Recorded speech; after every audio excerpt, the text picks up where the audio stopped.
This is what every solopreneur needs to make the switch from working in the business and burning out to working on the business stress-free. And this here is how to make that happen. Level 2, if you will. Solopreneurs and small business owners have a much higher risk of burning out because the entire workload can be on one person compared to bigger companies. I have first-hand experience with work-related burnout as IT department head and former academic. And I promised myself not to repeat that experience as founder. That's why I create systems like this one to manage my business proactively so that most of my time is actually focused on profit generation. Watch this video all the way to the end if you feel stressed and overwhelmed, because this is a simple system that'll take you from burning out early to working on your business stress-free. Hey, welcome back. Tobias here. So this here was the first step to make the transition from stressed out employee in a 5 to 9 job to owner, to reduce that chance of being the single point of failure in our businesses.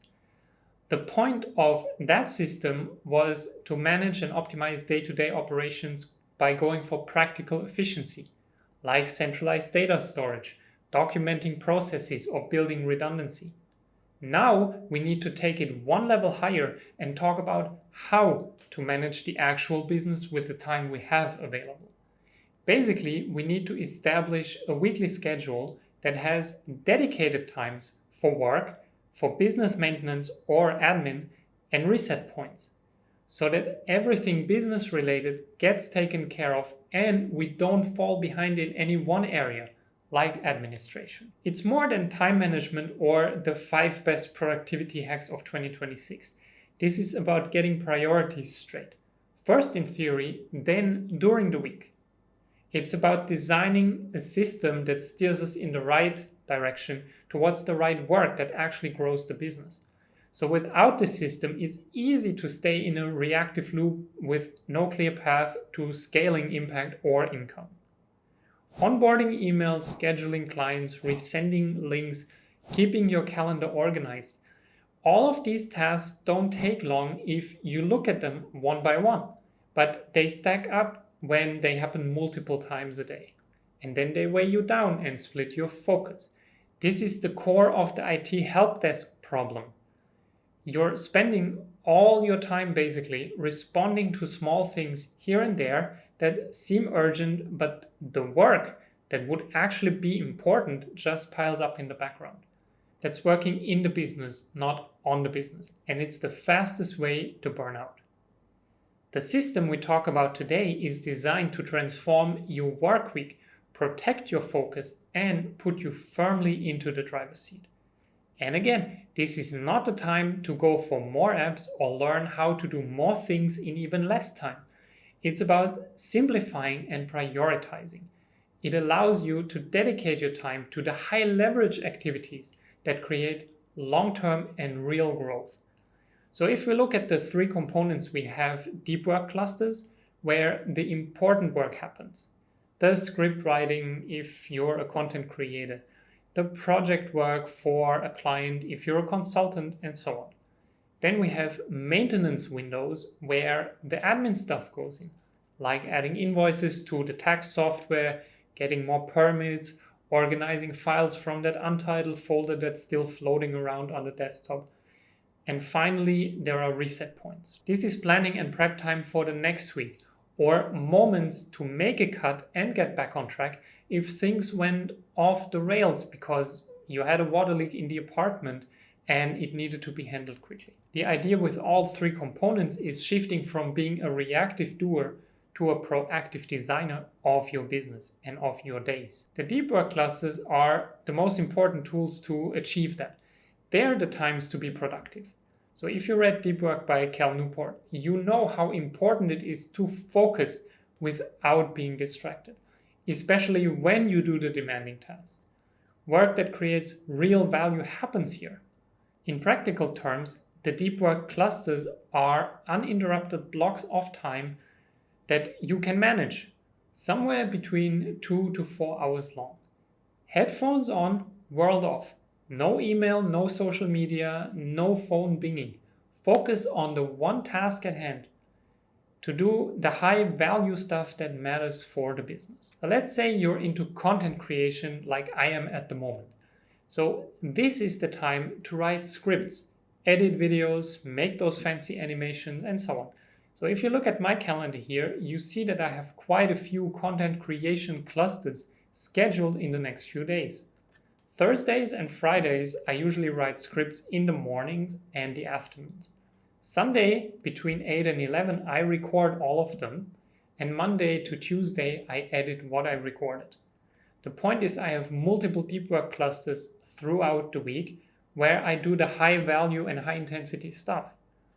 In case you're more into product development, you can repurpose the 4-hour block on Monday morning, for example, to focus on one specific piece of a product, drafting the outlines for a slide deck you might want to sell, something like that.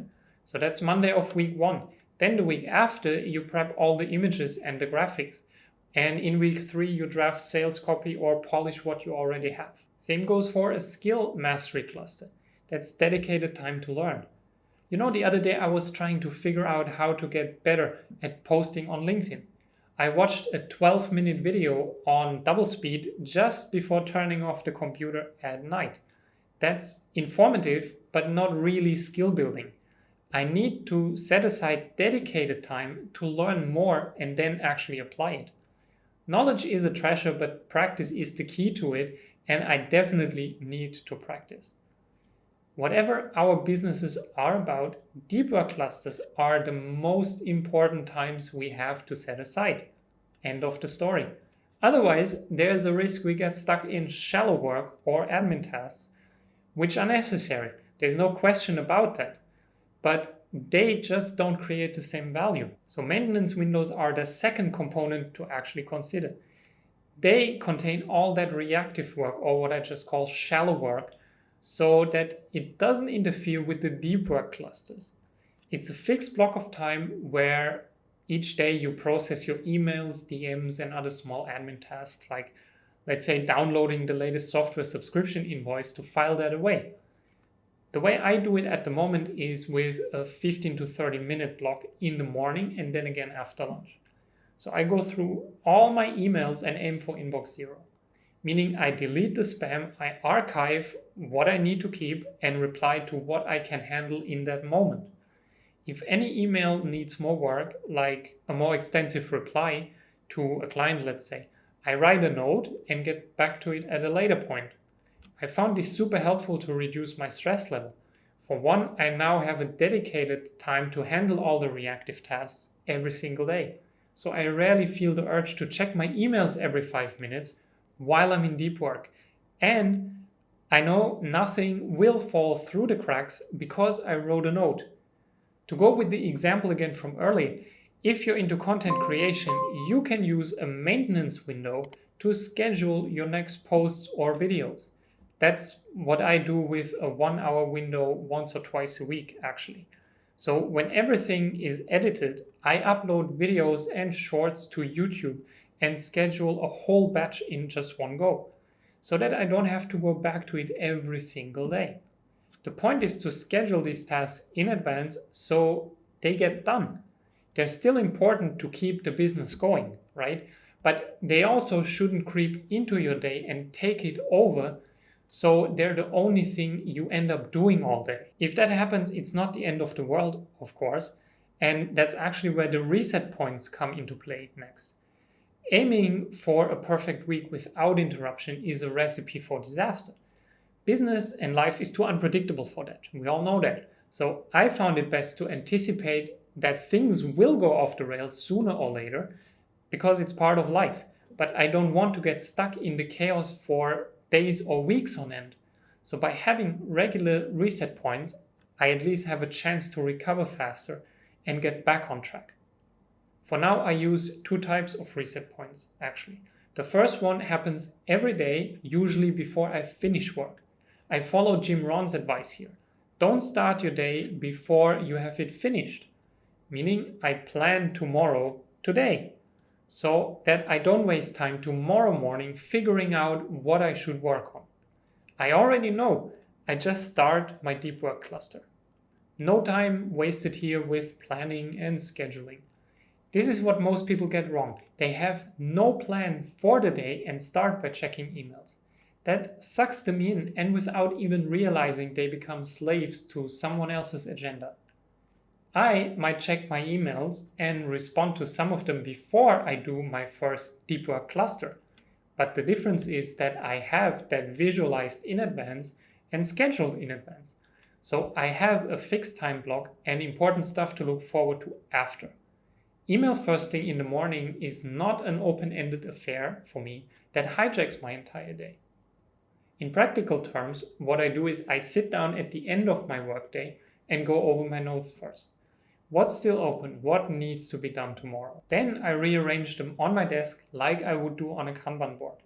What can I say? It's 100% analog, but I really don't like to use Asana or Trello or something else for that because it hides everything away in an app.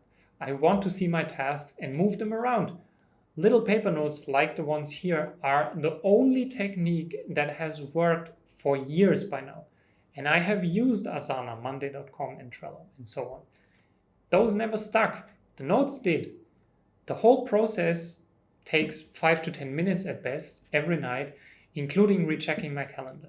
And that's all I do for planning the next day. When morning comes, I start working because the planning is already done. Okay, so the second type of reset point is more like a weekly thing. It's less about planning here and more about optimizing the business. I go over tasks that I found repetitive or that took a lot of manual steps. And I ask myself, how can I build a better workflow or system around it? Social media is the perfect example here. Posting is one thing, but to grow a number of followers or subscribers, it's also important to actively engage with other people's content on those platforms. Personally, I spend very little time on Instagram, Facebook, or LinkedIn for recreational purposes, if you will.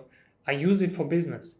I'm in the process right now to figure out how I can make engaging with content, searching for like-minded people, or simply being active a workflow that I can schedule and repeat efficiently. So while the first type of reset point is more to stay on track or get back to it every day, the second type goes a bit deeper into business operations. Either way, they add a lot of clarity.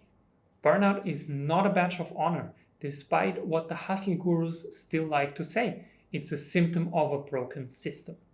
The goal is not to cram more stuff in less time during each day. It's to use better systems for the hours we have available. I think making real progress on what moves the business forward is much more important than being busy all the time.